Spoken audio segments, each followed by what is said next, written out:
Phone आ रहा है, काट दे उसको, तेरा आ रहा है, काट दे उसको। 1 मिनट रुक जाना आप लोग, हैं, चालू करो।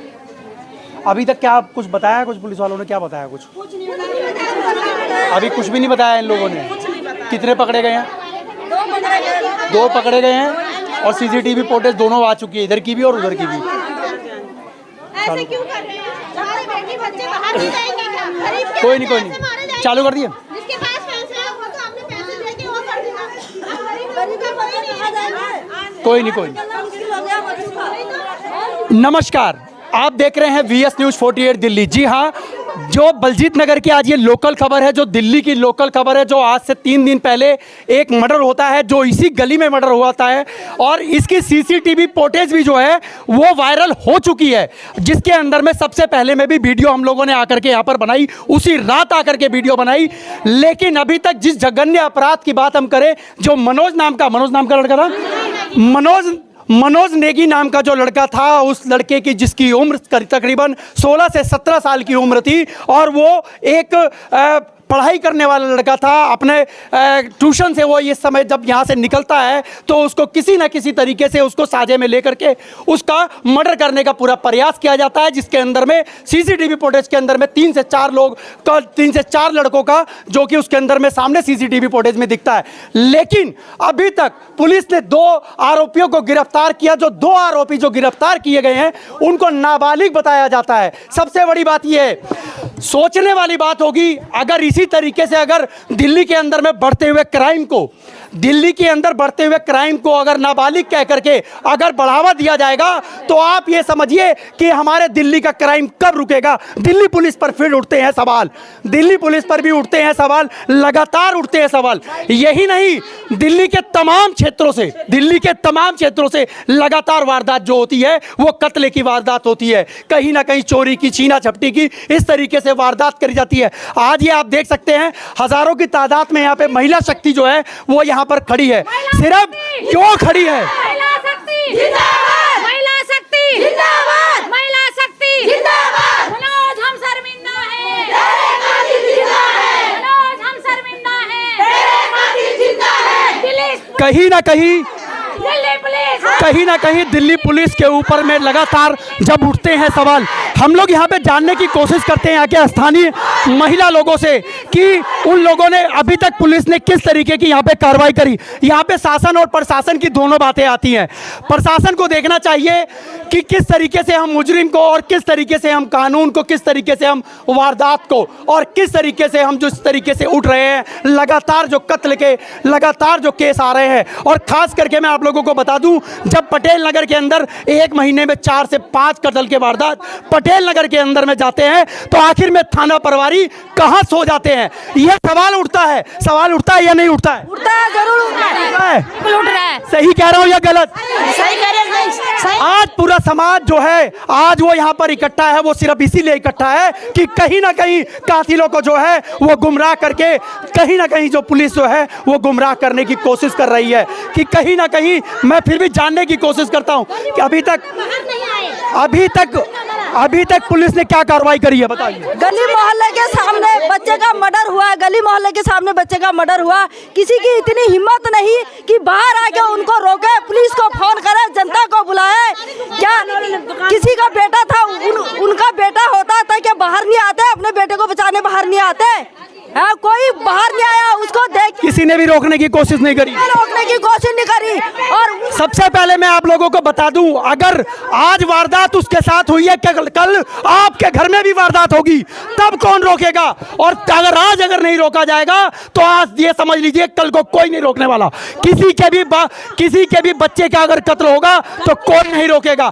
तो कहीं ना कहीं लोगों के ऊपर में भी सवाल उठता है कि कहीं ना कहीं इस कानून को और इस शिकंजे की जिस तरीके से मर्डर का ये केस वारदात होता है, तो कहीं ना कहीं हमें जागने की जरूरत है। यहाँ की पब्लिक को जागने की जरूरत है, दिल्ली की जनता को जागने की जरूरत है। जब तक आप नहीं जागोगे तब तक मैं जानता हूं कि 100% कि आप लोगों के साथ में यूं ही ऐसी ही वारदात होती रहेगी। हमारे साथ में कुछ और महिला हैं, मैं उनसे भी जानने की कोशिश करता हूं। एक हमारे जितने भी यहाँ पे महिलाएं खड़ी हैं या बलजीत नगर क्षेत्र से जितनी भी महिलाएं हैं, जो 2 मुख्य आरोपियों को पकड़ा है, उनके आधार कार्ड कार्ड हमको वायरल करे, वो किस एज के हैं, ये हमारी डिमांड है। वो कहते हैं नाबालिग है, हाँ सब महिलाओं की यही है कि उनके जो आधार कार्ड हैं वो हमें दिखाए जाए, वो किस एज के हैं, उन्हें नाबालिग कैसे कह रहे हैं पुलिस वाले। आधार कार्ड को वायरल करके परिवारजनों को समाज को दिखाया जाए कि आखिर में वो नाबालिग हैं भी या नहीं। लेकिन मैं प्रशासन से एक सवाल और कहना चाहता हूं, अगर नाबालिग हैं तो ऐसा क्राइम करते क्यों हैं, क्यों करते हैं? अगर कहीं ना कहीं से उनको बढ़ावा मिलता है, अगर बढ़ावा मिलता है तो वो बढ़ावा कहां से मिलता है, इसकी जानकारी भी पुलिस को निकालनी चाहिए। अगर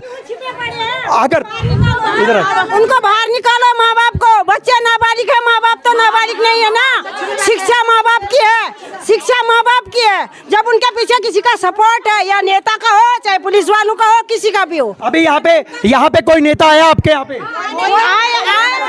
आदेश गुप्ता जी आए। आदेश गुप्ता जी ने क्या आश्वासन दिया है? उन्होंने यही आश्वासन दिया कि बच्चों को न्याय मिलेगा। ये घर पे गए हैं, अभी घर पे गए हुए हैं। चलिए हम जब तक वो आते हैं तब उसके बाद में हम लोग उनसे भी सवाल पूछेंगे कि आखिर में शासन और प्रशासन कहाँ सोया हुआ है, जो इस तरीके की वारदात दिल्ली के अंदर में लगातार घटती चली जा रही है। और एक महीने के अंदर में जिस तरीके से आप लोगों ने देखा होगा हमारी ही वीडियो के अंदर में, हमारे ही चैनल पे आप लोगों को 5 से 4 वारदात हम लोगों ने लगातार आप लोगों को दिखाई है।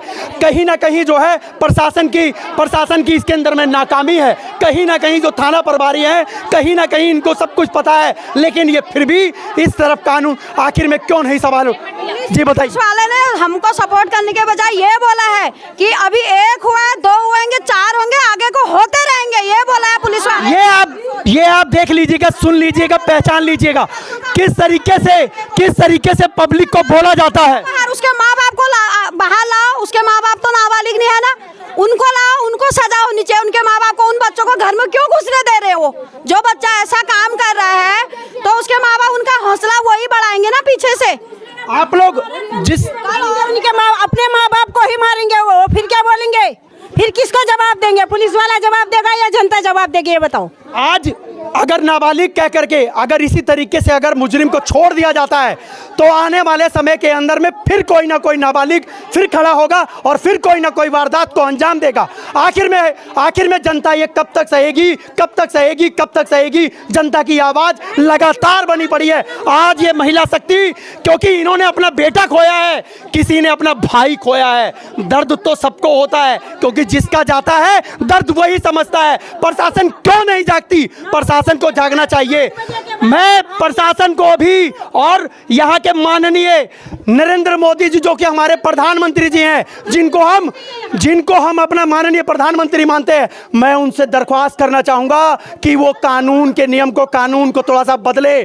कानून को बदलने की सख्त ज़रूरत है। जिस तरीके से देश में लगातार बढ़ते हुए क्राइम जो हैं वो लगातार बढ़ रहे हैं। क्राइम को रोकने के लिए कानून को बदलने की ज़रूरत है।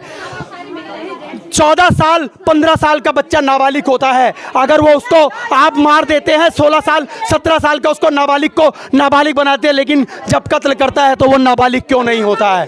सबसे बड़ा सवाल उठता है। कानून बदलने की जरूरत है। कानून के ऊपर में भी कहीं ना कहीं सवाल उठते हैं। क्या कह रहे थे आप? नाबालिग कहाँ से हो गया जब चाकू छुरा लेके चलता है घर से? माँ बाप को पता नहीं हमारा बेटा कहाँ जा रहा है, क्या कर रहा है? गली में 4 बच्चे खड़े होते हैं, दारू पीते हैं, घर से कहाँ से पैसे लाते हो? दारू पीने वाले घर से माँ बाप देते हैं ना। उनको रोकते नहीं कि हमारे बच्चे क्या कर रहे हैं, कहाँ हैं, किस माहौल में जा रहे हैं, उनको पता नहीं चलता। जो आज बाहर क्यों नहीं आ रहे? वो उनकी गलती नहीं है तो वो बाहर आके बोले ना, समाज से बोले ना, हमारी गलती नहीं है, हमारे बच्चे ने ये काम करा। अच्छा, जो पकड़े गए उन लोगों के नाम पता लगे आप लोगों को? हमारे पता है, किसी को कुछ नहीं पता है।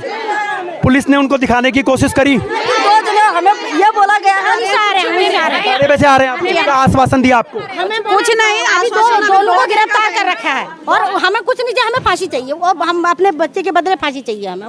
लगातार यहाँ पर जो नारे लग रहे हैं, लगातार जिस तरीके से महिला शक्ति जो है अपनी आवाज़ को उठाने की कोशिश कर रही है इस बढ़ते हुए क्राइम को लेकर के, यहाँ पर जो महिला शक्ति है पूरे बलजीत नगर के ही लोग हैं, स्थानीय निवासी हैं, कोई यहाँ पर बाहर का नहीं है, सारी माताएं बहनें हैं आज यहाँ पर इकट्ठे हैं, क्योंकि उनको भी दर्द पता है कि एक माँ का दर्द और एक भाई का दर्द और एक बहन का दर्द क्या होता है। कहीं ना कहीं जो कानून को सर, हम पुलिस प्रशासन इधर आइए, कहना चाहते हैं, अगर पुलिस प्रशासन कदम उठाती है, फांसी देती है तो ठीक है, नहीं तो हम कहते हैं उन बच्चों को हमारे हवाले करो, वो नाबालिग हैं, उनको हमारे हवाले करो, हम देखेंगे वो नाबालिग हैं या बालिग हैं, उनका इंजाम हम करेंगे। अभी के अभी, आज नहीं, पुलिस कहती है आज, फिर कहती है कल, फिर कहती है परसों, फिर कहती है परसों, कभी परसों नहीं आता, कभी कल नहीं आता। हमारे बच्चे ऐसे मारे जाएंगे क्या? उनकी कोई अहमियत नहीं है क्या? हम ये कहना चाहते हैं, अगर पुलिस में दम है, अगर प्रशासन में दम है, केजरीवाल जी में दम है, नरेंद्र मोदी में दम है, हम कहते हैं फांसी दो। नहीं दोगे, हमें कहते हैं हमारे हवाले करो, हमारे हवाले करो। दारू पी के आया, दारू पी के आया, हमारे हवाले कर दो पुलिस प्रशासन को। कोई भी नेता हो, हम कहते हैं हम औरतों को सौंपो, हम कर देंगे इल्जाम, हम मनोज का इल्जाम हम खून से खून कर लेंगे। और कहीं ना कहीं जो लोगों के अंदर में लगातार इस बस्ती के अंदर, इस क्षेत्र के अंदर में आक्रोश की जो जनता इस समय आक्रोश अपना दिखा रही है, वो सिर्फ कहीं ना कहीं जो आक्रोश है वो ऐसा आक्रोश है जिसने अपना बेटा खोया हो, अपने भाई को खोया हो, ये वो आक्रोश है। मैं माननीय नरेंद्र मोदी जी से निवेदन करना चाहूँगा अपने वीडियो के माध्यम से कि इतने कानून आप बदलते हैं तो क्यों नहीं ये वाला कानून बदलते जिसके अंदर में नाबालिग को घोषित किया जाता है, अपराध करने वाला सिर्फ अपराधी हो, अपराधी की नज़र से देखा जाए, अपराधी को अपराध की तरह सजा भी दिया जाए, तभी हमारे देश के अंदर में जाकर के कत्ल वारदात की जो लगातार जो संख्या बढ़ती चली जा रही है, कहीं ना कहीं ये कम होगी और ज़रूर होगी और इसको बदलने की ज़रूरत है। और भी स्थानीय लोग हमारे साथ में यहाँ पे जुड़े हुए हैं, मैं उनसे भी जानने की कोशिश करता हूँ। क्या कहना चाहते हैं माता जी आप? बताइए क्या ये अभी जो बच्चा जो मनोज है जिसका कत्ल किया गया इसी गली के अंदर में, क्या कहना चाहेंगे आप? फांसी चाहिए, हमें फांसी चाहिए और कुछ नहीं चाहिए, बस हमको उनको वो बच्चों को हमारे हवाले कर दो, हम देंगे उनको फांसी। बस पुलिस तो कुछ नहीं करते, हम करेंगे। आप बस एमएलए जो भी आ रहे हैं, हमारे जो यहाँ का प्रशासन है, चाहे वो एमएलए हो, चाहे वो एमएलए हो, चाहे वो निगम प्रसाद हो, चाहे वो कोई भी हो, हम उनसे ये कहते हैं इनके घर उनका बेटा गया, किसी के आने से या जाने से वो मनोज वापस नहीं आएगा। हम अगर करते हैं रिक्वेस्ट, दिल से करते हैं, अगर सुनता है कोई तो पुलिस में जाके, थाने में जाके उन हत्यारों को फांसी दिलाओ। हम सबसे रिक्वेस्ट करते हैं, अगर तुम नहीं दिलवा सकते तो हम औरतों के हवाले कर दो। हम बिल्कुल सब यहीं पे करेंगे, यहीं पे करेंगे, जहाँ पे मनोज का खून हुआ है हम वो खून वहीं पे करेंगे। हम हमारे हवाले करो, हम ये कहते हैं। एक बात मैं और बता देना चाहता हूँ, जो दिल से आवाज़ निकलती है वो हकीकत में हकीकत निकलती है।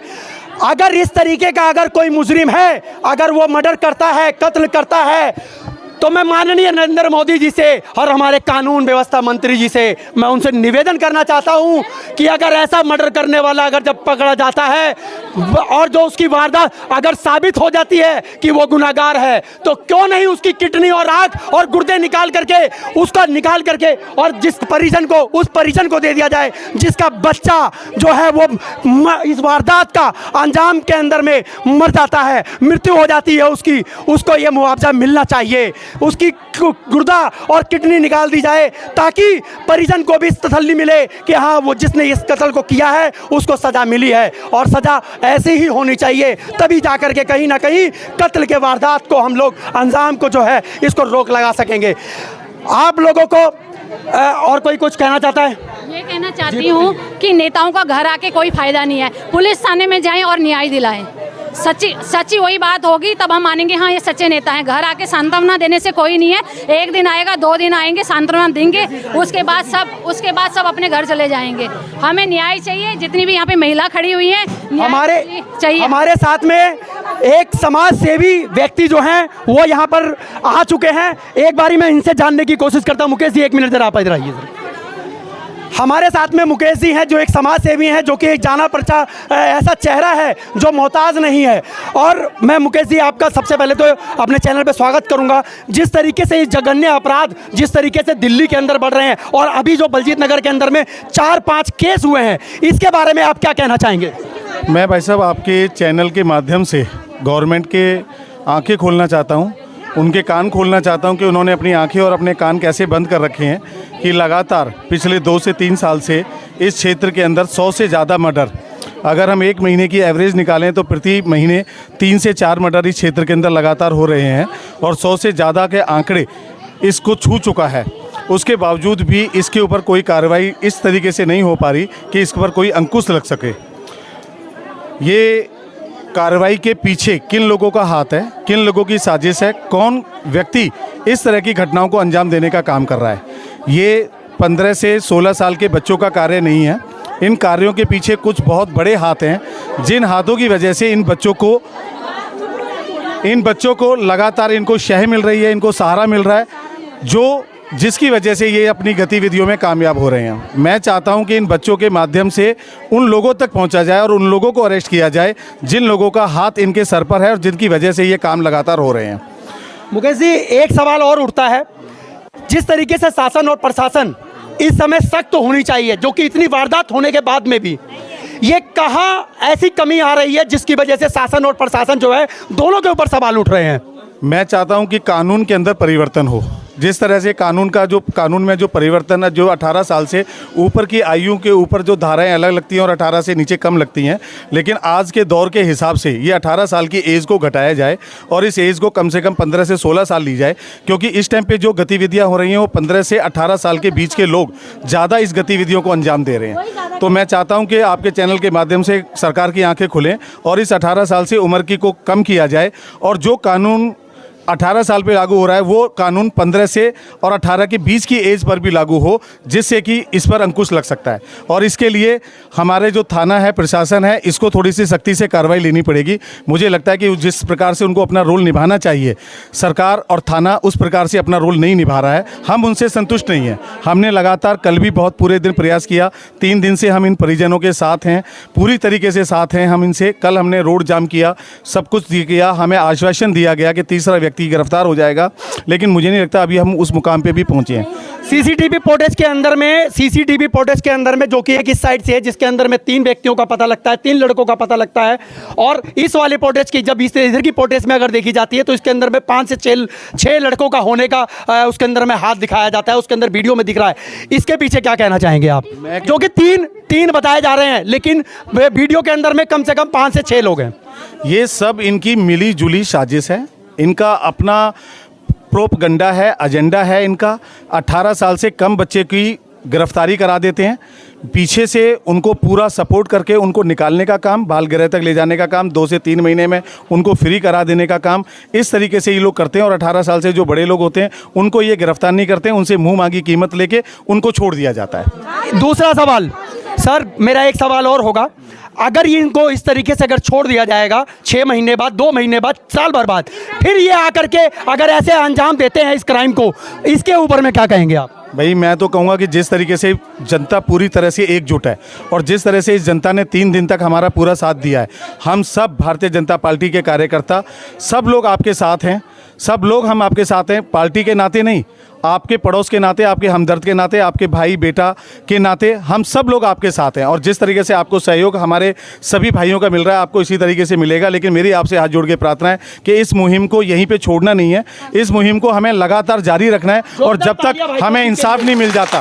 तब तक हम आपके साथ रहेंगे। हाँ, अभी हमारे प्रदेश अध्यक्ष आदेश गुप्ता जी पीड़िता के घर पे आए हुए हैं सांत्वना देने के लिए, और हमारे प्रदेश अध्यक्ष जी से हमें पूर्ण विश्वास है कि वो हमें पूरी तरीके से तन मन धन से पूरी तरीके से हमें सहयोग करेंगे और हमें इस मुकाम पर पहुंचाएंगे कि हम अपने उन कातिलों को इसकी गलती की सज़ा उन्हें दे सकें।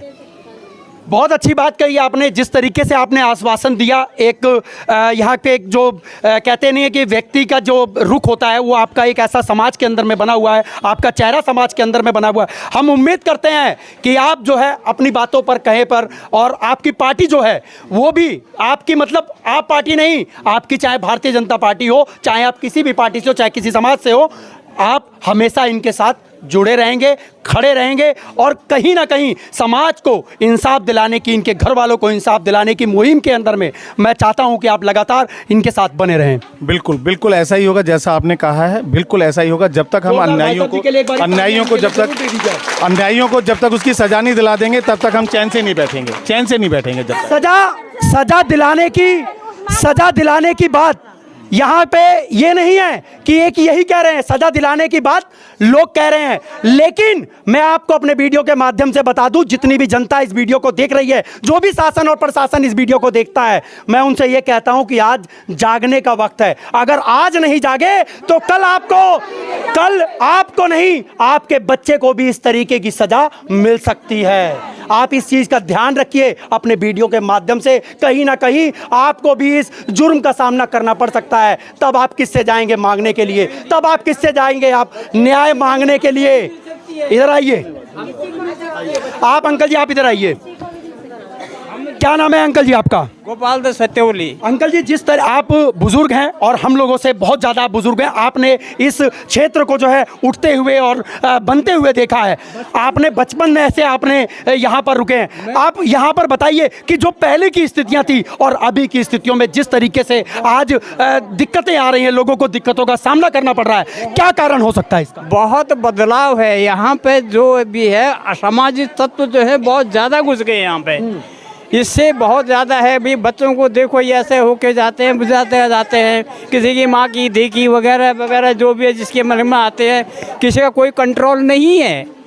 आज 2 दिन से यहाँ पे शांति चल रही है, नहीं तो गली में सब वही मिलते हैं चाकूबाज। वो अंकल जी, ये जो सारी गरीब जनता है, कोई यहाँ से पैसे वाला नहीं है। अगर पैसे वाले होते तो पटेल नगर और रजौरी गार्डन में और करोल बाग में रहते। गरीब जनता आज कॉलोनियों के अंदर में रहती है, लेकिन कहीं ना कहीं उनके घर का कमाने वाला, उनकी लाठी, उनका वो जो सहारा होता है, वो कहीं ना कहीं टूट जाता है। वो इस वारदात का शिकार हो जाता है। कहीं ना कहीं एक माँ जो होती है अपने बेटे को खो देती है, कहीं ना कहीं एक बहन जो होती है वो अपने भाई को खो देता है। आखिर में ऐसा कब तक बर्दाश्त किया जाएगा, आप ये बताइए। बर्दाश्त नहीं करना चाहिए, बहुत सुधार होना चाहिए। यहाँ पे जो गतिविधियाँ चल रही हैं बहुत निकम्बी हो गई हैं। एक तरह से बिल्कुल कोई कंट्रोल नहीं है इन बच्चों पर, जो ये चल रही इस प्रकार से दांदीबाजी। आज गली में आज 2-3 दिन से शांति है।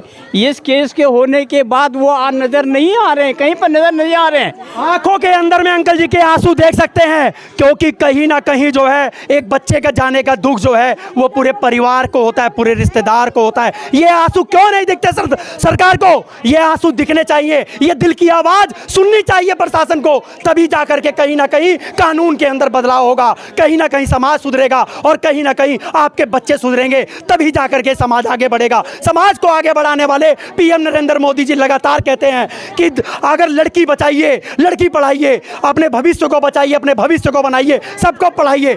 कहाँ चला गया वो कानून आपका, जिस कानून के ऊपर में आप लगातार लाल किले से आप खड़े होकर के पैगाम देते हैं? आखिर में उस पैगाम के ऊपर में क्यों नहीं अमल करती सरकार? ये सरकार को अमल करने की जरूरत है। आप लोगों को हमारा यह प्रयास कैसा लगा, आप लोगों में कमेंट करके जरूर बताएं। धन्यवाद। जय हिंद, जय भारत।